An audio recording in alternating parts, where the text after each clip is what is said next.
میں مل رہے ہوں اور باتیں کر رہے ہوں راز نیاز کی، یہ رات تمہاری نیچے رہ جاتی ہے اور وہ بھی زمین پر زیادہ ہوتی ہے، لمبی رات ہوتی ہے، جوں جوں اوپر چلتے چلے جاؤ سکڑتی جاتی ہے، حتیٰ کہ چوتھے آسمان کے قریب جا کر یہ نقطے کی مقدار رہ جاتی ہے، کوئی لمبائی چوڑائی موٹائی اس سیاہی میں ہوتی ہی کوئی نہیں، تو یہ تو چوتھے آسمان پہ ختم ہو گئی اور وہ بھی نقطے کی صورت ختم ہو گئی، تو اوپر پانچواں چھٹا ساتواں پھر کرسی عرش ہے، پھر لا مکان ہے، ادھر راتیں آئیں کہاں سے؟ لیس عند اللہ صباحم ولا مساء، اللہ رب العزت کے ہاں نہ کوئی صبح نہ کوئی شام نہ کوئی دن نہ کوئی رات، وہاں تو نور ہے، اس کی اپنی ذات کا نور ہے، سورج بیچارے کی وہاں کیا مجال ہے کہ یہ وہاں روشنیاں دے سکے؟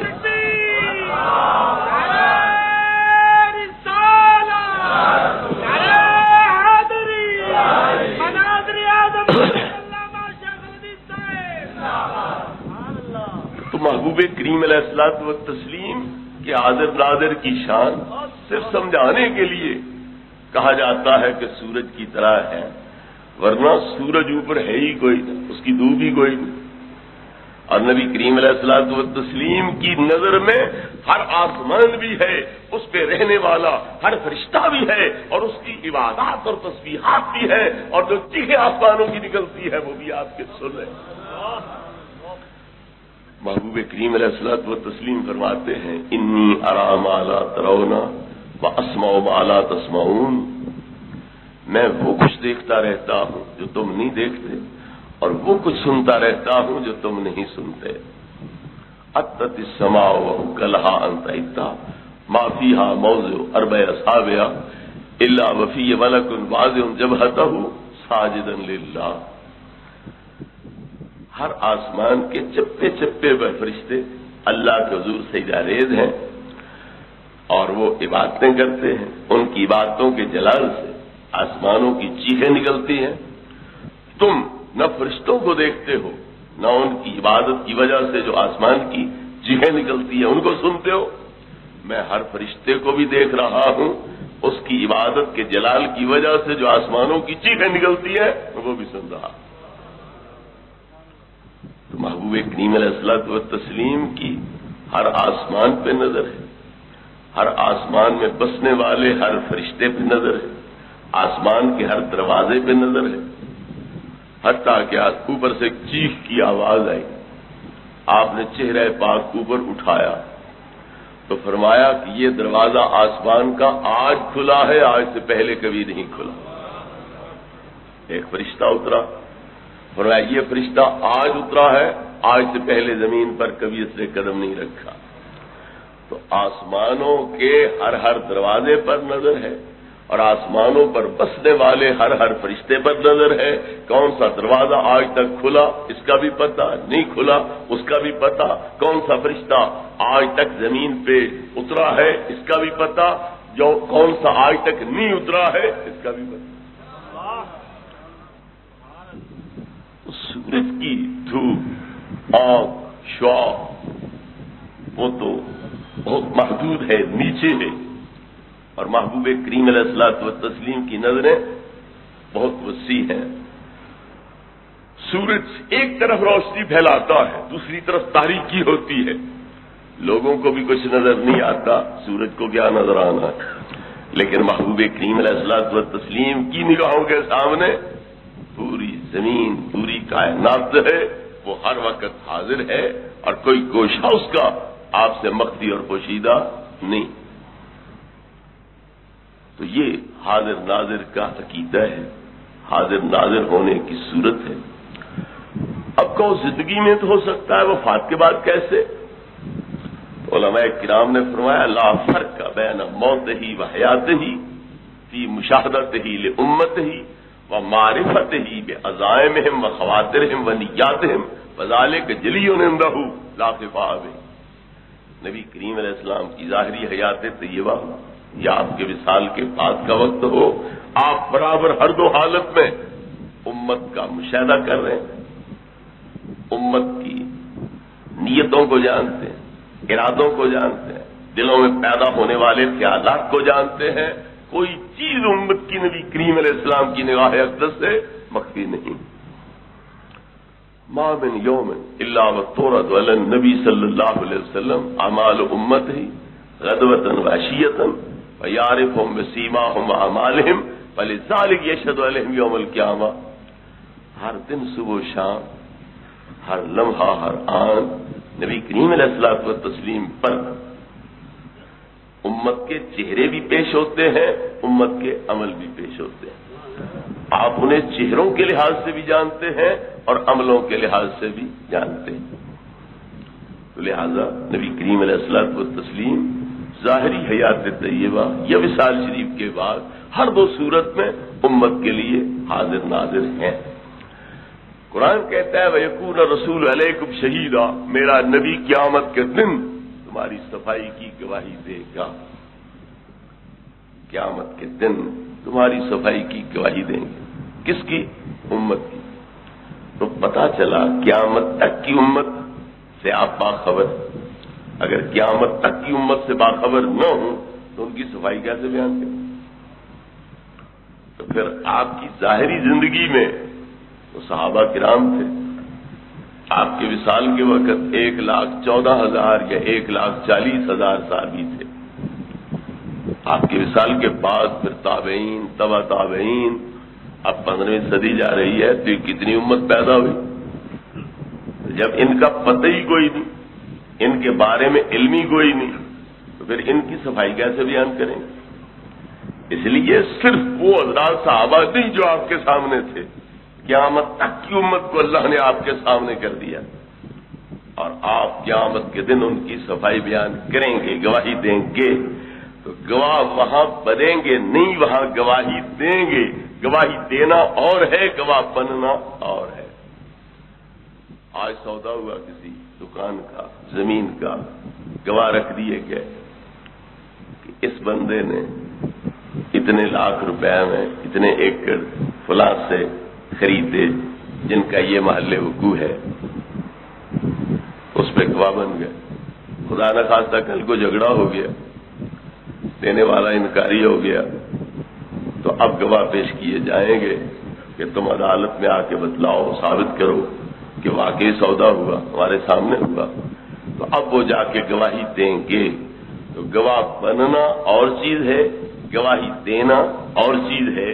ہماری اصطلاح میں اسے تحمل شہادت، ادائے شہادت کہتے ہیں.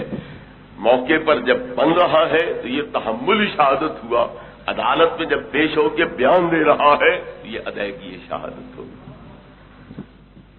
تو نبی کریم علیہ السلام وہاں تو گواہی دیں گے، تو بن اب رہے ہیں. اگر امت سامنے نہیں ہے تو گواہ بن نہیں سکتے. اگر گواہ بن نہیں رہے ہیں تو گواہی دے کیسے سکتے ہیں؟ تو گواہ بن اب رہے ہیں، ادائیگی اس کی قیامت کے دن پائی جائے. حضرات گرامی، اس عقیدے پر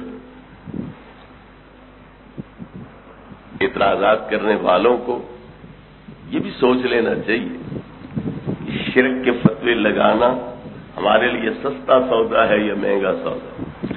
ملک الموت جتنے جاندار ہیں سب کو دیکھ رہا ہوتا ہے، ان کی عمر کی مدت جانتا ہے، جس جگہ پہ مرنا ہے وہ جانتا ہے، اب کہاں ہے یہ جانتا ہے، اور روح کھینچنے پر قادر بھی ہے. تو سب جاندار، حتیٰ کہ پانی کے اندر رہنے والی مچھلیاں، دلوں کے اندر رہنے والی چیونٹیاں، یہ کیڑے پتنگے پروانے جو ہوا میں اڑتے ہیں، تمام جانداروں کی روح وہ قبض کرتا ہے.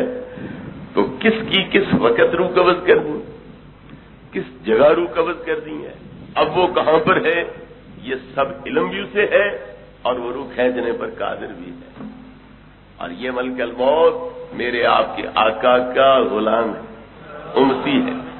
نبی کریم علیہ السلام کے طفیل، اس کو وجود ملا، حیات ملی، یہ منصب، یہ مقام ملا. اگر طفیلیوں کی یہ شان ہے اور وہاں شرک کے فتوے نہیں لگ سکتے تو پھر نبیوں کے نبی جو سب کائنات کا وسیلہ ہے اور ان کے کمالات کا ذریعہ ہے، وہاں شرک کے فتوے کیوں لگائے جاتے ہیں؟ دوسری پڑھ لیں.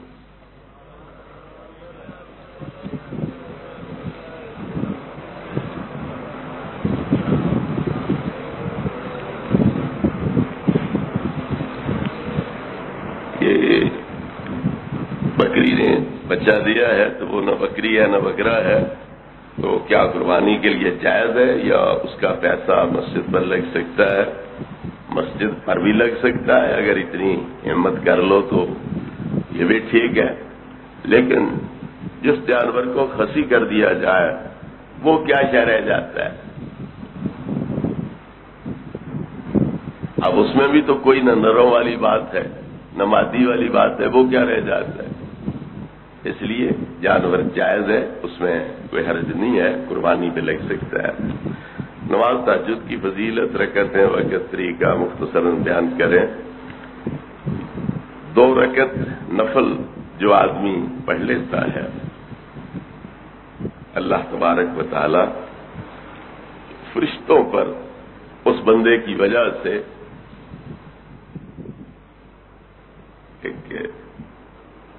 گیا خوشی کا مظاہرہ کرتا ہے، اس بندے کی اس حالت پر فرشتوں کے سامنے ناز کرتا ہے کہ دیکھا میرا بندہ رات کی تاریکی میں لوگوں کو سوئے چھوڑ کر کس طرح میری بارگاہ میں حاضری دے رہا ہے اور میری تعریف کر رہا ہے، توصیف کر رہا ہے، میرے حضور عاجزی انکساری کا مظاہرہ کر رہا ہے۔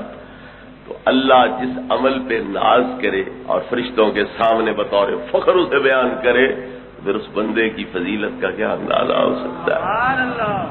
پھر نبی کریم علیہ السلام کو بھی اسی تہجد کی بنا پر فرمایا کہ اگر تم تہجد پڑھتے رہو گے تو قیامت کے دن عرش کی دائیں جانب میں تمہاری محبوبیت والی کرسی رکھوں گا اور وزارت عظمیٰ کا منصب بھی عطا کروں گا اور امت کی شفاعت کبریٰ کا اعزاز بھی عطا کروں گا۔ وتہجد بہ نافلۃ لک، تو یہ 12 رکعت بھی ہیں، 8 بھی ہیں، کم از کم 8 پڑھنی چاہیے، 12 پڑھ لو اور زیادہ اچھی بات ہے، لیکن اگر آدھی رات کے بعد اٹھ کے صبح صادق تک نفل پڑھتے رہو تو منع یہ بھی کوئی نہیں۔ امام زین العابدین رضی اللہ تعالیٰ عنہ ہر رات 1000 رکعت نوافل ادا کیا کرتے تھے۔ خرگوش کا گوشت کھانا حلال ہے یا نہیں ہے؟ نبی کریم علیہ السلام نے کھایا، صحابہ کرام علیہ رضوان نے اسے شکار کیا اور حضور کے سامنے کھایا، تو یہ یہودیوں کے نزدیک حرام تھا، مسلمانوں کے نزدیک حلال ہے۔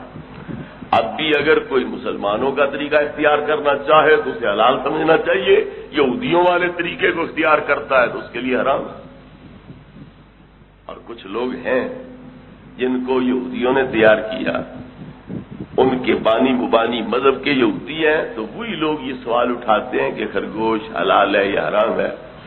حلت حرمت کا معیار یہ ہے کہ جو شکار کرے یا مردار کھائے وہ حرام ہے۔ یہ بیچارہ کس کو شکار کرتا ہے یا کون سی مردار چیز کھاتا ہے؟ تو گھاس کھاتا ہے یا گندم کی انگوری کھاتا ہے، اس کی خوراک تو انتہائی پاکیزہ ہے، تو اس میں حرمت کی کون سی وجہ ہو سکتی ہے؟ نہ درندہ ہے نہ مردار خور ہے۔ یہ گدھ ہے تو شکار کرتی تو نہیں لیکن مردار کھاتی ہے، اس لیے وہ حرام ہے، ناجائز ہے۔ تو جو جانور شکار کریں، داڑوں سے کریں، پنجوں سے کریں یا مردار کھائیں وہ حرام ہے، تو جو نہ شکار کرے نہ مردار کھائے وہ حرام کیسے؟ یہ بالکل حلال ہے۔ نماز جنازہ کے لیے زوال کا وقت نکالنا ضروری ہے، زوال کا وقت بھی نکالنا ضروری ہے، دن ڈوب رہا ہو یا دن چڑھ رہا ہو یہ وقت نکالنا بھی ضروری ہے۔ نہ دن ڈوب رہا ہو تو پھر پڑھنی چاہیے، نہ طلوع ہو رہا ہو تو اس وقت پڑھنی چاہیے، نہیں سر پہ ہو تو اس وقت پڑھنی چاہیے۔ آسمان کے دروازے بند ہوتے ہیں، رحمت کا نزول اس وقت نہیں ہوتا ہے، اس لیے اس وقت نماز مت پڑھو۔ جب دروازے کھلیں، رحمت کا نزول ہونے لگے، تب تم اس اپنے بھائی کے لیے دعا کرو تاکہ اللہ اس کی بخشش کا سامان دے۔ آخر دعوانا ان الحمدللہ۔ پہلا مسئلہ یہ ہے کہ ابراہیم علیہ السلام کے باپ مومن ہیں، وہ جنتی ہیں، آزر چچا ہے اور وہ بے شک دوزخی ہوگا۔ رہ گیا یہ کہ کس شکل پر دوزخ میں جائے گا، تو اس وقت پوچھنے والا بھی ہوگا، میں بھی ہوں گا، مشاہدہ کر لیں گے کہ کس شکل میں جا رہا ہے۔ جتنے بھی دوزخی ہیں اللہ ان کی انسانی شکل نہیں رہنے دے گا، سب کی شکل بدل جائے گی۔ وہ عظمت انسانیت کے خلاف ہے کہ ہو انسانی شکل وہ اللہ رب العزت کی قدرت کا عظیم شاہکار اور اللہ کی صفات کا نمونہ اور دوزخ میں جل رہا ہو، لہذا ہر ایک کی شکل اللہ بدلا دے گا. جو بھی آگے ہوگی پھر وہاں دیکھ لیں گے.